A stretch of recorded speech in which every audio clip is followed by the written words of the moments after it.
Atlántico que vimos que se dio vuelta en la costa de ahí frente a Italia recientemente, ¿se acuerdan? El Concordia. Pues algo más o menos así fue lo que pasó en realidad con el Titanic.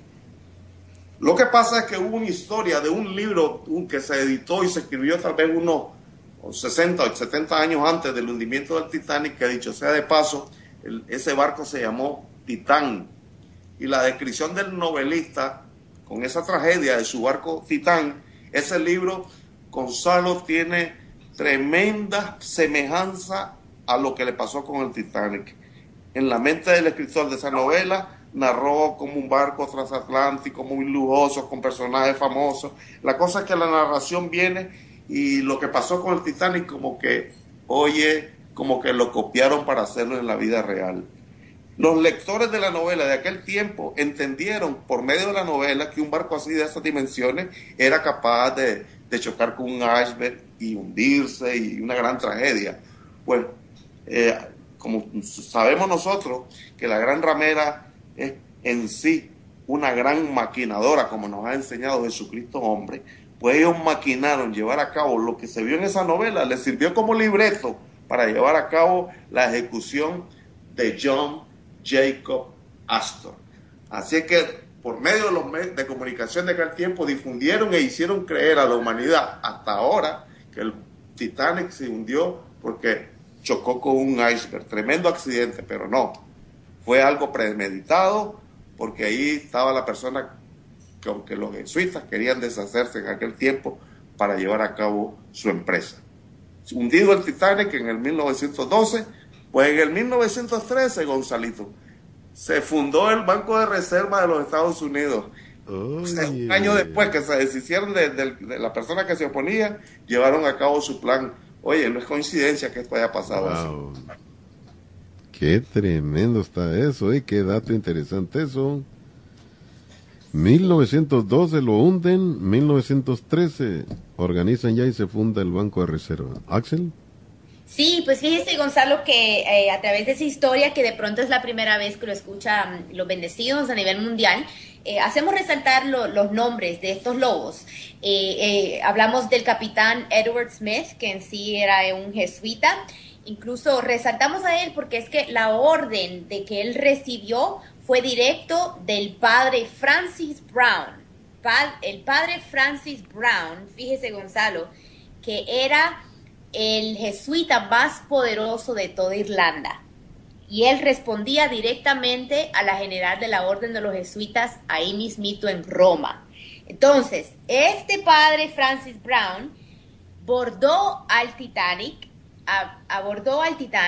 habló con el jesuita, el capitán, le dio la orden, y este padre Francis Brown, como él tenía la orden para deshacer no solamente de John Jacob Astor, que incluso él es el mismo que establecieron al Hotel Astoria, el más lujoso de todo Nueva York, como para darle una idea de cuánto dinero tenían en ese entonces. También estaba Benjamin Guggenheim, que él es una de la familia más poderosa de mineros en Estados Unidos. Minera. Sí, la empresa minera en todo Estados Unidos, los Guggenheims. Y también Isidor Strauss, quien era el fundador de la gran tienda de Macy's allá en Estados Unidos. Imagínense, pues en sí son los tres negocieros, hombres de negocios, así mismo en América. Entonces, como ellos, esas tres familias estaban abordando el Titanic, pues entró este sacerdote Francis Brown, abordó al Titanic, les tomó fotos a los que había recibido de hundir, ¿verdad? Matar. Les tomó fotos durante todo un día y luego él se bajó en Irlanda. Sí. O sea, siendo el hombre más poderoso, jesuita más poderoso de toda Irlanda, como sabía que se iba a estrellar ese barco, él se bajó del barco justamente antes de que cruce el Atlántico, a donde sabían que iba a ser hundido el Banco Gonzalo. Imagínense ahí si no se sabía que se iba a hundir. ¿Por qué se bajó el hombre más poderoso de los jesuitas en Irlanda y traía las fotos de los hombres que se oponían a la idea de establecer el banco, la Reserva Federal de Estados Unidos, Gonzalo? Imagínese. Wow. mira qué cosa. ¿Y esos documentos están ahí? ¿Aparecen dónde se puede conseguir todos esos datos? Sí, fíjese que uno de los conferencias que más escribe de esto con documentos y con fotos y todos es el autor Eric Phelps, que incluso él tiene una página tremenda dedicada llamada el asesino vaticano, Vatican Assassins. Él también fue que escribió sobre la muerte de JFK, que también lo implementaron en el Vaticano, los jesuitas.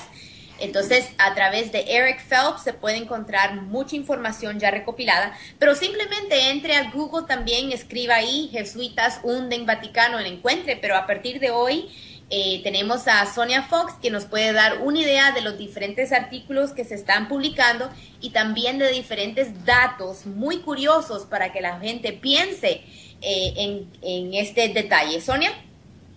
Sí, Axelita, bien tremendo lo que se ha expuesto. Sabemos también que, según las evidencias del libro Asesinos del Vaticano, que en 1985 Paul Massey dirigió una expedición y halló restos del Titanic y descubrió que no había ninguna brecha en el casco del Titanic como lo narró la leyenda. La leyenda decía que el Titanic chocó contra un témpano de hielo y se abrió una brecha de unos 100 metros. Pero no se encontró que esto fue una falsedad. Se encontraron pequeños agujeros por muchas partes que eran suficientes para hundir el barco. Hoy estaremos colocando un video que da evidencia sobre esto. O sea que la leyenda que nos vendieron fue una mentira, fue una farsa de los medios masivos de comunicaciones. Metieron en nuestras mentes y en las mentes del mundo la idea de que el Titanic se chocó accidentalmente, pero eso no fue la verdad. Los diarios y medios repitieron la noticia muchas veces hasta convencer al mundo. Durante 10 años vendieron esta idea.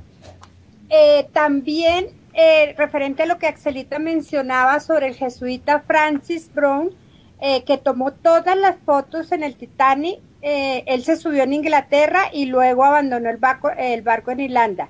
Su tío, el obispo Robert Brown, le regaló el pasaje en primera clase.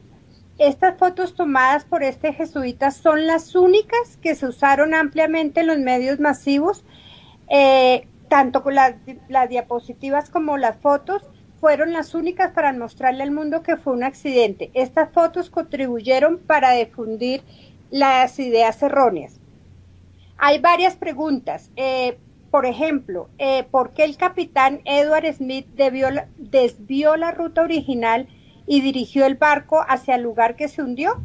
¿Por qué, habiendo barcos cercanos al Titanic, no acudieron a su ayuda?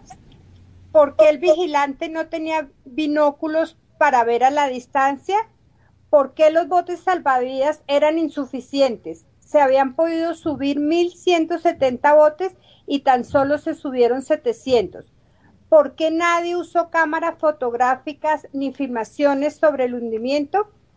¿Por qué, tratándose de un viaje inaugural, por qué no estaban invitados ningún periodista o fotógrafo? ¿Por qué algunos personajes influyentes cancelaron a última hora el viaje, como el propietario del Titanic, el embajador de Estados Unidos en Francia y muchos sacerdotes católicos? ¿Fue casualidad o fueron avisados para que se bajaran del barco? Pero sí murió el hombre más rico del mundo y otros personajes influyentes, como mencionó nuestro obispo Alejandro. John Jacobo Astor era uno de los hombres que estorbaba al plan financiero para formar la Reserva Federal, plan que se formó un año después del hundimiento del Titanic. Y con la creación de la Reserva Federal en 1913, también se controló la economía mundial y se pudo financiar la Primera Guerra Mundial. Uno de los sobrevivientes del Titanic, Charles A. Nelson, quien emigra inesperadamente a Argentina con otra identidad, muere en 1946 y después de su muerte se hallan entre sus pertenencias rollos de película que nunca fueron expuestos antes, datos muy delicados como por ejemplo que las señales que se enviaron con el revólver hacia el cielo para avisar una alarma fueron con balas blancas que significaban que estaba de fiesta el barco y no con balas rojas que significaban que era en auxilio. Hay unas imágenes en este video sobre muchas cosas extrañas que ocurrieron y que en estos rollos de filmación salieron a la luz ahora. Se dice también que el mismo ingeniero donde se construyó el Titanic, Edward Wilding, nunca creyó que se pudieran hacer las brechas que mencionamos. Entonces, como vemos, Arcelita, hay muchas cosas que causan curiosidad y por las cuales no creemos lo que se habló sobre la verdad del Titanic. Sí, excelente, Sonia. Incluso ahora que usted menciona eso, ha habido muchos documentales hechos, incluso hasta el mismo National Geographic hicieron un gran documental para tratar de manipular a la historia, porque póngase a pensar, ¿sabe quién es el que narra lo que aconteció en este documental hecho por National Geographic, Gonzalo? ¿No? Pues es muy conocido. Imagínense que lo narró Martin Sheen. Martin Sheen viene siendo el papá del gran conocido actor Charlie Sheen, que en sí el verdadero nombre de él es Martin Esteves, y Charlie Sheen Esteves. Carlos Irwin Esteves es Charlie Sheen y Martin Sheen, bueno, el apellido en sí de él es Esteves, pero tan jesuita que es y tan poderoso este jesuita es que él se cambió su nombre, este actor se cambió su nombre para tener el mismo apellido que el obispo Fulton Sheen, o sea, al que lo ordena a él, el Fulton Sheen, pero este mismo Fulton Sheen, este obispo, recibía orden, imagínense de quién, del papa de Hitler, el Pope Pius XII, Pío XII, imagínense, Gonzalo. Ese es el que narra la historia, los mismos jesuitas. Oye, mira qué armados se lo tienen. Sí, entonces, pues miren cómo ellos ocupan los medios de comunicación a través de la historia para ellos, bueno, igual como el genocidio en Canadá, es un ejemplo pues más reciente, ¿verdad? Está Kevin Annett publicando todos los documentos y eso, pero ¿qué hacen las universidades? No, aquí no se hable de esa historia porque ellos quieren manipular a las personas de publicar libros para reinventar la historia.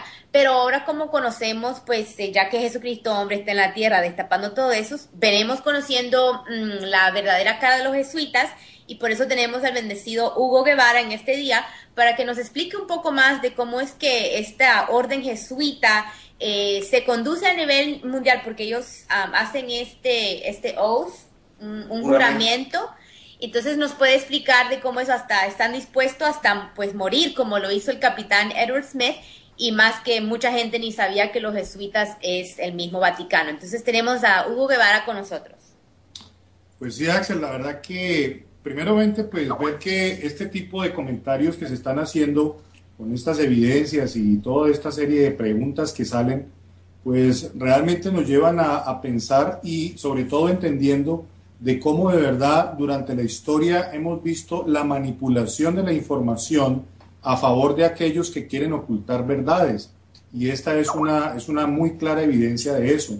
Ahora bien, respecto al tema que me piden para desarrollar respecto de la orden de los jesuitas o también llamada popularmente como la Compañía de Jesús, que me imagino yo pues que no tiene que ver Jesús ni de Nazaret ni el resucitado, porque con todos los hechos que conocemos o que la historia ha marcado de esta entidad, pues estaré hablando de algún Jesús por ahí, algún mafioso, porque realmente esta es una entidad cargada de mucha oscuridad, de mucha delictividad sobre todo, y pues la verdad, iniciando el detalle histórico de lo que ha sido esta entidad, esta es una entidad que fue creada en el año de 1540, una entidad, una orden bastante legendaria de la religión católica, y fue fundada por Ignacio de Loyola y Francisco Javier.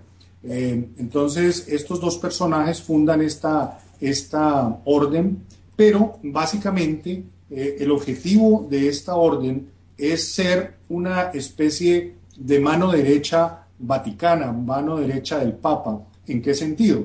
Todos sabemos que la imagen que se ha querido vender siempre del Vaticano pues es una imagen religiosa, una imagen espiritual, pero pues obviamente eso es mentira. Entonces, para poder desarrollar los verdaderos planes y proyectos